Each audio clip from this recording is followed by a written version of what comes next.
All right, so hey, we're recording. My name is Jerice Pappas, and I am a transformational coach and Enneagram facilitator. And I am here with my new friend and colleague, Alicia Hawkins. And Alicia, why don't you say what you're up to and what you do in the world? Yeah, awesome. Thank you so much, first of all, for having me here and just being willing to dive in and go straight for it. I'm Alicia Hawkins, and I'm a transformational guide, supporting others bring calm to their chaos so that they can welcome in more clarity, connection, and begin to dance with their divinity. And Enneagram is definitely one of the major tools that I use supporting my clients because it's been so transformational for myself. Awesome. So, Alicia and I decided, in the true spirit of six, to jump in together. I have been a student of the Enneagram for many, many years, and how long have you been in the Enneagram? Yeah, I think I got introduced to it somewhere back in either 2010 or 2011. So, Okay, long time. yeah, from there I dove in with books and then started taking classes with like Russ Hudson and some online ones with like Jessica Dibb. And then I got introduced to Ben Saltzman in the last year or two. So, yeah, it's I love it because there's a level of complexity, and the more you spend time with it, the simpler it gets. But it's like this never ending journey. You can always dive deeper. Thank you. So true, right? So if you're listening, you might now realize both of us have a pretty extensive background with the Enneagram. And I had this inspiration to begin interviewing others that have quite a background in the Enneagram, and for us to speak to how how to use the Enneagram and really and coaching, but specifically the Enneagram to grow ourselves. How do these lines work? And depending on your type, it's going to look different. And what do you deal with, right? So when Alicia and I were just talking about how do we want to begin, I was like, every time I begin and I'm not recording, I lose Jules. So we decided, let's just go for it and begin recording. So here we are. So, here I am. I've got like 10, so much experience in the Enneagram. And I wake up this morning and feeling like I didn't know enough, right? And wanting to go feverishly into my notes and, like Yeah. crazy. And I don't know if you had any of this, happening for you. Yeah. And then I just stopped, right? And closed my eyes, and I used one of my power images is a redwood tree. Yeah. And I got into my body, I got into the center of my being, and I imagined myself as the trunk of the redwood tree, reminding myself that I am safe in this world, I am loved, held, and supported. And I called in my guidance, and I actually reached out to you in my mind, and that we are of tremendous service in what comes forth today. And then Mhm. I noticed my system begin to relax, and then it was just, okay, let's go, right? Mhm. And but it was quite a little journey up to that point, right? And here we are. So do you want to share a little bit about what your journey to this moment of saying hello to me on the call today? Yeah, I love it. And I was giggling because I could so relate. Because this morning, well, so when did we connect? A day or two ago? Yeah. And time is like, so when we first connected, I was super excited. I was feeling really calm and happy to jump on and do this. I was like, getting to express. And then yesterday, like last night, a little bit of that nervousness started tweaking. I was like, okay, I can be aware of that and move through it. And then this morning, and so with that, I actually prepared to make sure that I got up and actually exercised this morning, and then did I do a meditation and like a Kundalini yoga Kriya. And that really helps me get in my body and feel grounded and connected to my power, not so shaky and scattered. But it's funny that you said that about preparing, because, you know, like you said, we've been immersed in this knowledge and using it forever. And I always feel like I get to this point where I show up, I'm like, I know nothing. Like, what can I share, you know?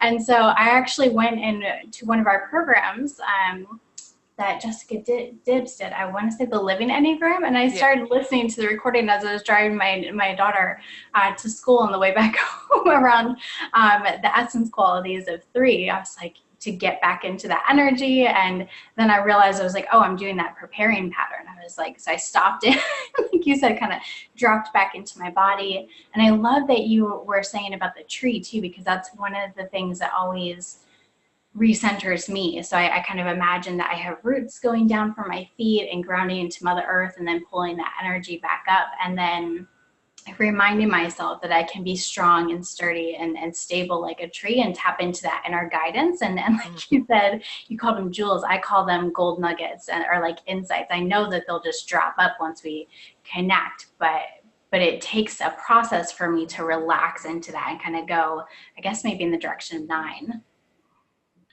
Okay, and would you speak to that for a moment? When you're going in how do you go into the direction of 9 to bring you into your center? How do you use that line? Mm-hmm.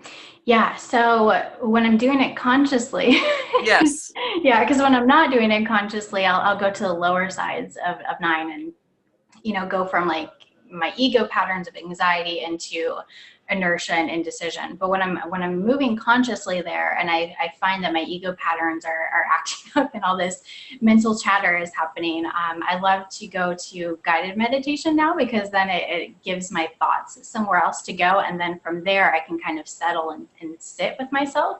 And I also really check in with my chest, because I hold a lot of my anxiety in my chest, and so I'll notice if I'm feeling constricted, and which is another reason I love the Kundalini yoga, because it puts you in these different positions that kind of open up your chest. And also mentally, I have to focus either on chanting or breathing in a certain way, which kind of really shifts everything within me. So those are things I do consciously with that. And then other times, like, I like to sit and write, and I prefer to do it pen to paper. And I feel like it gets me out of my head. It takes all that and puts it somewhere in a container. And also I'm physically using my body to write it out. So I'm trying to think. Yeah. I do music. Like, there's so many different things that I try and be really conscious about relaxing, and moving into trust and the unity of it all. If that makes sense. Yeah. So for people who maybe are newer to the Enneagram, the 9 is the essence of 9 is the point of love. It's the point of love. It's the point of, like you said, the oneness, a sense that there is a way in which we are all connected in this state of love. To me, it is the point of beingness, you know, true beingness, in which everything is. The isness is in 9, right? Pardon the pun. So what Alicia was just, what I just heard you speaking to are some ways in which you bring yourself back home, which is home is another wonderful word encapsulating the energetic and the stillness of 9. So those are some ways that that I'm hearing you do it. Doing, right? And which is kind of funny, right? Yeah. How do you get to beingness, you know? And you know, there's the whole thing. There often are spiritual practices that get us back to that place of stillness. And so for the 6, I know we in a way we led with some assumptions that people even know what a 6 is, right? Yeah. So good point. So what is a 6? What is 6 in the Enneagram, right? And I like to say, and I got this from Russ, that we start at a point. you know, like, and in a way, right, that languaging to me creates some spaciousness. It lets me have the sense that I have my type rather than I am a type. When we say it that way, to me, it lands like, well, that's just who I am. And to me, that languaging implies a certain fixedness. So I like to say I start at this type, and the starting is part of the beginning and the end in a way. And I relate to it as our growth path for the rest of our lives. But as we become more fluid with it and grow with it and really develop, whether it be our wings or our, I like how Uranio, Pais, and Beeble call it a path of revolution and a path of evolution. And those are the direct lines that we have connected to the point that we start with. So with point 9 and relationship to 639 is the central triangle for those that are completely new to the Enneagram. The 9 is the path of evolution. The point 3 in the triangle, that's the point of revolution. But, you know, just going back to the qualities of 6. So the 6 is part of the mind group. We can be, the mind is the central way in which we take in the universe in a way. And there's many, many, many, many things we could say about this, but doubt can be the thing that derails us from our power, and yet we can be the most loyal, intuitive beings, that when we are dropped into ourselves, there is an uncanny knowing that we have, because we are paying attention to everything. And when we are in our center, it's like this operational guidance takes in. We are brilliant, you know. And I really want to emphasize some of this, because some people are like, ooh, you know, they have I don't want to be a 6, right?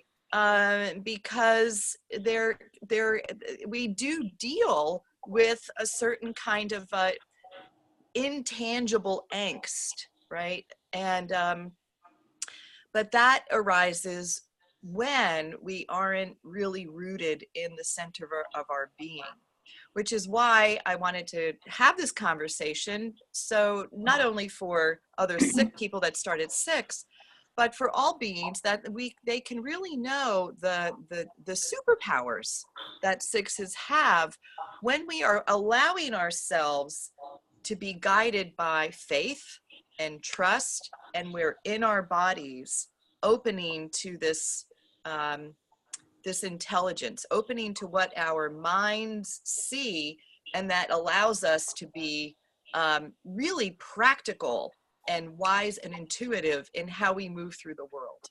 Mm-hmm. So I know I just said a lot. You want to respond to anything? Did anything jump out? Yes, I love all of that. And I really love the approach that you took, highlighting the superpowers, and also, you know, coming in with the compassion too. So, you know, I think when I first found out I was a 6, I was almost kind of horrified. I was like, oh my God, that's terrible, you know, like, and I hated it. And so I've heard like every type kind of comes to that, especially when they read the lower levels of health. But it's taken a while. And it's funny that you said that, because a few days ago I was driving, I was like, oh my God, I actually really am moving into this beautiful space over the last year or two around loving being a 6 and seeing all of my gifts and connecting with that superpower within me. But it's been a journey. And for me too, you know, that guidance piece is so huge. Giving myself permission to lean into it and express. And even, you know, the way you and I connected, somehow I I started seeing that we were in some of the same courses and, you know, connecting on Facebook. And I came across one of your videos on YouTube, and you had said something about the intuitive Enneagram, because I was actually researching the energetics of the Enneagram. And so I was like, oh my God, you know, I was like, because I had been leaning into my intuitiveness. So I was so excited. So I set the intention that we'd connect and collaborate, or, you know, something would happen sometime. And then it, you know, here we are today. But the key piece around that too is I set the intention and then I let it go. And for me, that was, so huge. Before, I would have, you know, been spinning around and worrying, or trying to go, you know, even into 3 and push and can, you know, create it. Whereas this time, you know, I've really learned how to, like you said, get into my body, relax, get into that stillness, and then just listen from that stillness. For me, it always feels like downloads coming through. Yeah. And I think it was Robert Holden that I heard him say sometime, on a telesummit, maybe around how 6s, you know, when we're in our ego pattern, we're really hyper vigilant and scanning our surroundings, and that's what creates the anxiousness. But when we can, learn to relax that, that's where our intuitive gifts come, because it's almost like, you know, our energy bodies, or, you know, just our connection to everything is still being scanned on this level that we're not aware of. There isn't this constriction or hypervigilance with it. And that's where we tap into that guidance or the wisdom, and then can, because we're strong enough in ourselves and centered, we can express it out too. You know, that's awesome. And, you know, where I just heard you going was that to the 9 point, right? Mm-hmm. So that's where, with our attention, when we allow ourselves to be in our body, rooted in our heart, right, and grounded, that is one of the secret sauces for the six in us to shift from the more unhealthy relationship to 3, which is chicken without a head, being busy and ungrounded, to calling on the strength of the 9, the essence of the 9, and letting that relax us and put us in the receptive mode. And then that is when we are really rock stars in our life, because the intuition naturally kicks in. We don't need to do anything. A natural synchronization happens that has us see exactly what's needed in the right timing.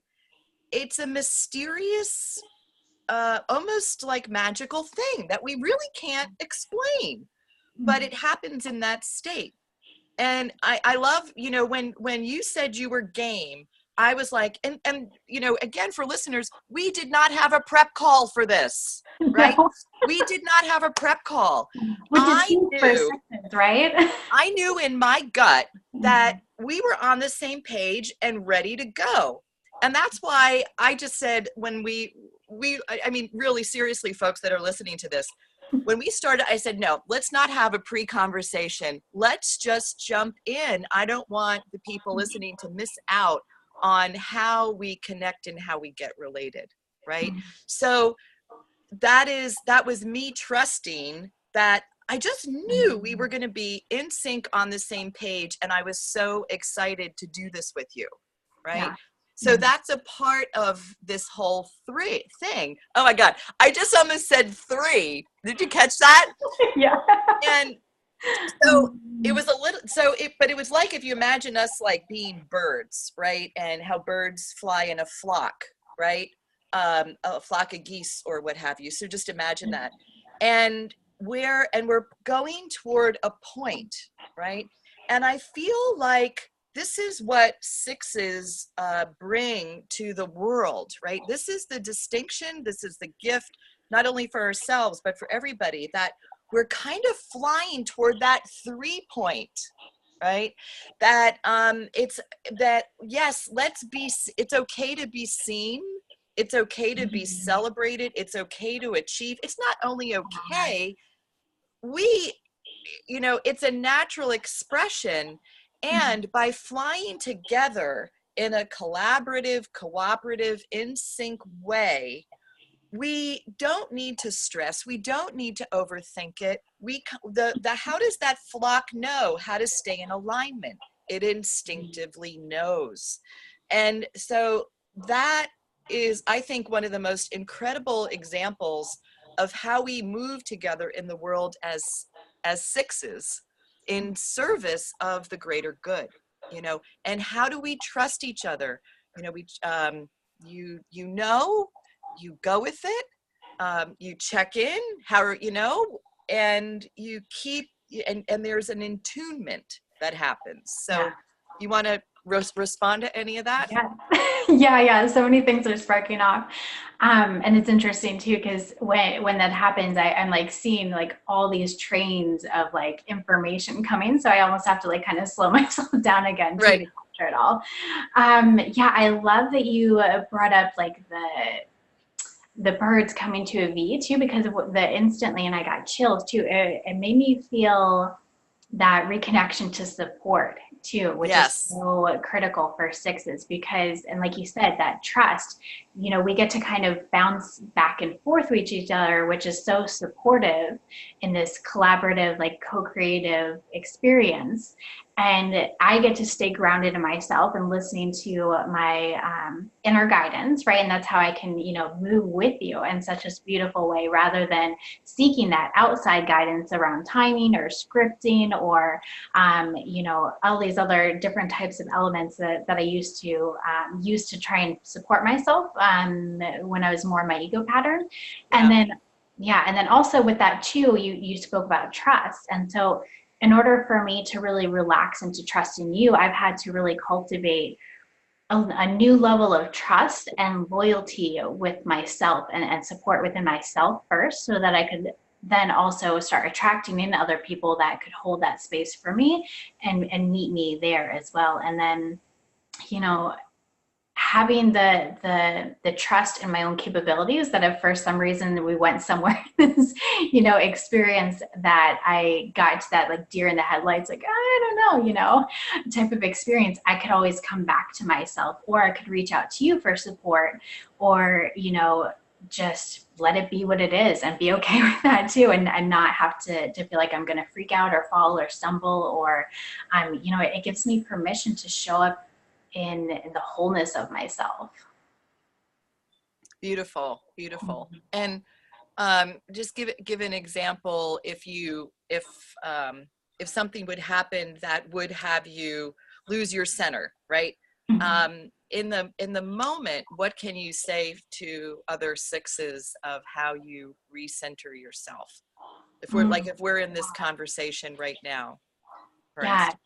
That's a good question. I don't know that I've ever totally listened to myself at that level so it's happening right now, actually, right? Right. I kind of threw you a curveball. Yeah, but I love it. It's funny too, because, in the industry that I'm in and that we're in as well, I live stream. And for me, that was a huge journey, because it's all happening and unfolding in the moment. And that was one of my big fears, of I would get to this point, a curveball would happen, and I would lose it all. And so what I found is I can start talking to myself and sharing that expression with others, and knowing that it's helping and serving other sixes and other people that aren't sixes, maybe have some idea of what's going on within us and have compassion, or share different tools. And within that too, we're really focusing on my breath and my body and reconnecting. I feel like I kind of have this like line of just connection with the universe and this information, all that is, and let it flow through me, and trust that no matter what expression I'm showing up as, it's perfect, and it's okay, it's divine, and it can be a growth experience for myself, and it can also be a beautiful, valuable experience for anybody else that's watching. I think what I'm hearing too now is that connection to point 3 too. And I don't even remember what your original question was anymore too, right? It's about when life throws us a curveball, how do we represence ourselves?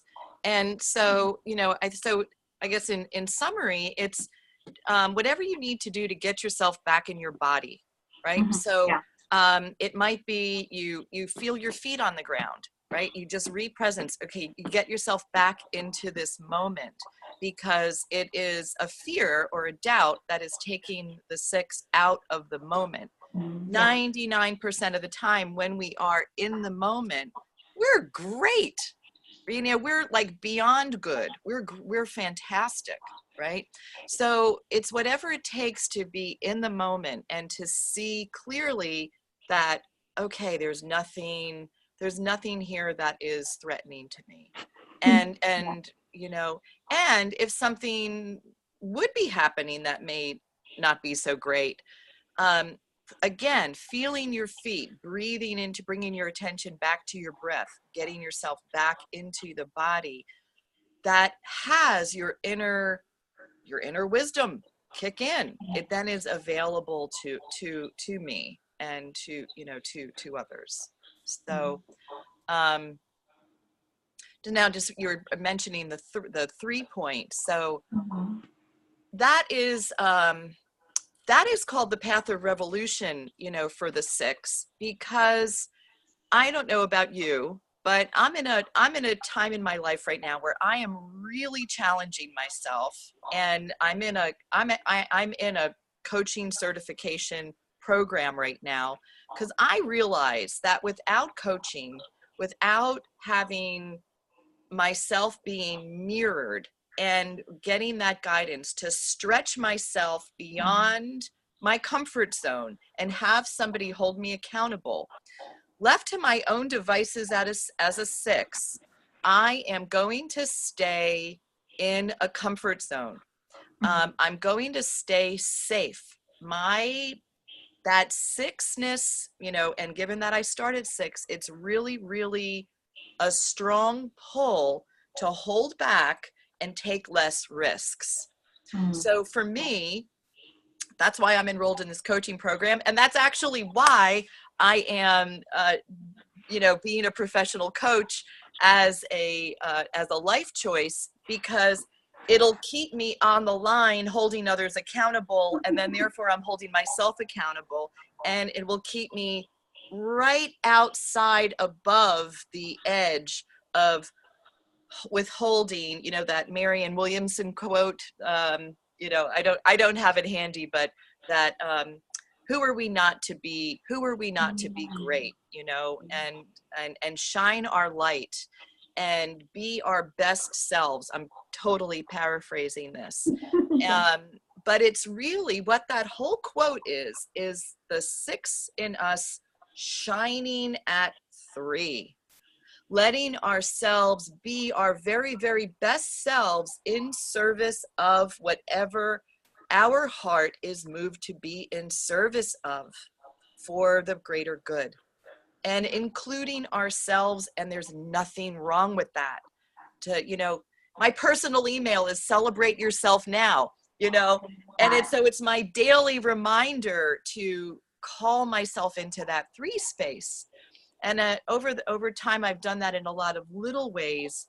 And now, you know, and doing this video with you, doing this interview with you is one of those examples of stepping into 3, the 3 in me, to call out the healthy, shining 3 in everyone, but keep it connected to the 6, because connected to the 6, it will be that 3 energy will be connected to a participatory in collective of an intelligence that's collaborative and will be of service. And that is an amazing combo. Yeah, of course, being held at all times inside of the beingness of 9. But there is something amazing about that 6-3 connection. So please comment on anything you like. Yeah, I love that. And you know, it's funny too, because when you were speaking, I reached over to grab one of my crystals, because I realized this is just something I naturally start doing on live streams now. But as you were speaking, I was realizing too, all that anxious energy that I got for that one little second of like, deer in headlights moment. Now I'm, you know, fidgeting and moving it with this, but it's keeping me grounded too. And then right as I was hopping on, lit this candle. I don't know if you can see the light in here. So I've got that kind of out of the corner of my eye, remembering my connection to the essence of three, and being the light. And I love that you said constantly reminding to celebrate ourselves. So my Yeah. version has always been around like checking in with my successes for the day and letting them be small and simple little wins. And also acknowledging the big ones too, because that's something that I'm so, like, oh, I did this and let's move on to the next thing, when ego patterns. That's Right. been something I've really had to work on, like grounding in. And that connection to community too is huge, right? And so for me, it feels really activating, like it's activating my sense of mission. And with that, when I can stay connected and grounded in myself, I can show up and trust from starting point and like foundational of my being, that anything that I do or say from there is of value and it does have purpose to the community, and that the right people that need, to be on the other end of this experience, listening to what we have to say, seeing us, hearing these different practices or perspectives, will be magnetized in, and the community will form around us. And then, I love that too. And that's part of the reason that I got into the coaching industry too, because I need that internal work all day, every day. It feels like sometimes, and it does, it keeps you accountable. And then the ability to support other people in that way just lights me up so much. And it feels like that connection to my mission and my purpose. And it's such a beautiful thing. And from that space, all the anxiety and worry, or, all the unhealthier qualities of six just fade away. And Yeah. it does feel like this magicalness. That was, I got goosebumps as you were just sharing all of that. It is so beautiful. And, and I want to thank you for all the inner work that you have done to be this shining light, to be this beacon of support and hope and rocking it in this world in your unique way, in service of others. And Yeah. so it's beautiful. Yeah. And I would say, for me, very, very similar, with my coaching practice. And it is very, in the work I do with individuals, it is very infused spiritually as well. And to have us be our truly very best selves. And my inside of my mission is to almost like it's so funny. I use this analogy the other day, like a hound dog. I am like sniffing around for every jewel, and I love. It's like that's and I can't not say it. That sixth sense, Yeah. And I think it's an Enneagram little beautiful, not an accident. Let's just say that's I called never connected that. I the love sixth that. sense, right? Yeah. And when I am coaching, that sixth sense comes in, and I just know. How do I know? I don't know how I know. I just know Yeah. where to lean in to call out that greatness. Nothing gives me more joy than to be calling out the power in another individual, and to have them be their very best self in their life, whether it's work, home, it doesn't matter. So I will just put a plug for both of us, that if you are listening to this and you are feeling inspired and you would like to have a coach or a guide like either of us in your lives, please reach out to us directly. My email address is jerice@jerisepappas.com. And I call my business Present Your Best Self. And would you like to say Yeah. yours? Yeah, thank you so much for this opportunity. That was unexpected but beautiful. So you can find me at my website. It's aliciahawkins.xyz, or also on Facebook under Alicia Hawkins, or my business page actually is now Dance with Your Divinity. Boom. Yeah. So, and with that too, I love that beautiful segue, right? Because we're talking about support. And so it's us getting to live out our soul's mission is what it feels like to me, right? But remembering too that there are other people on the other side of it that want that support, and the way that we show up, and all this, years of experience in inner work that, you've obviously done as well too, to be able to show up in this capacity with me, which I'm so thankful for. This is so fun and enjoyable. And then, oh, there's another piece to it too. So for me, something that's been really helpful too around like, picking someone to work with or support and guide is getting out of my head and into my tuition, and letting where it resonates, and move with that energy. If that makes sense too. I feel like It's a very, yeah, a very important piece, very important piece. Well, it feels like this is a good place to, begin to close. And so I hope that we have inspired you to relate to the 6 in you with much more compassion, appreciation, and love.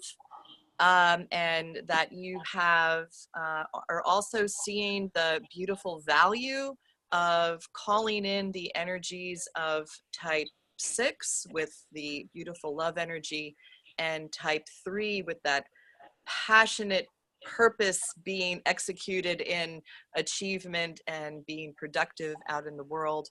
And please, use the Enneagram to deeply call forth your inner gifts. It is quite a exquisite system to help us grow. definitely. So Thank you thank you. so much for having me on this morning. This was so fun, and especially just to really dive in and be bold, and have that faith and bounce back and forth and be supported by you. It's really beautiful. No, my pleasure. Until the next time. Yeah. Okay. Bye for now.